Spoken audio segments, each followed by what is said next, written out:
Secunderabad Boinpally RR నగర్లోని రవాణా శాఖలో డిప్యూటీ కమిషనర్గా పనిచేస్తున్న కిషన్ నాయక్ నివాసంలో ఏసీబీ సోదాలు ముగిశాయి. కిషన్ నాయక్ భార్య బ్యాంకు ఖాతాలో ఉన్న 1,34,00,000ను ఏసీబీ అధికారులు ఫ్రీజ్ చేశారు.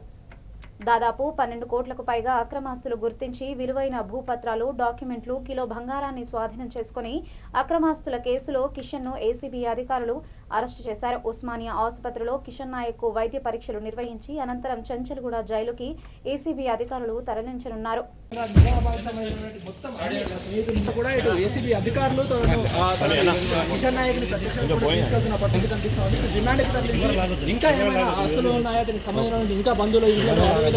మొత్తంగా ఇంకా 100 కోట్లు ఉంటుందంటే కూడా చెప్పిన అంచనా బయటికి తీసుకొస్తున్న పరిస్థితి కనిపిస్తా ఉంది. మొత్తంగా కూడా మెడికల్ టెస్ట్కి అయితే తీసుకెళ్తారు.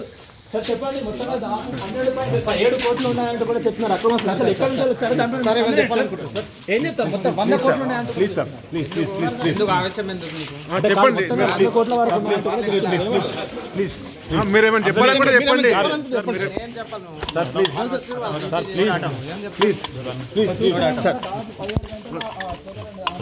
ప్లీజ్ ప్లీజ్ పదండి, కొంచెం ముందుకు పదండి పదండి పదండి ప్లీజ్ ప్లీజ్ ప్లీజ్ ప్లీజ్ కొంచెం వెనక్కి సార్. చూసుకోవచ్చు.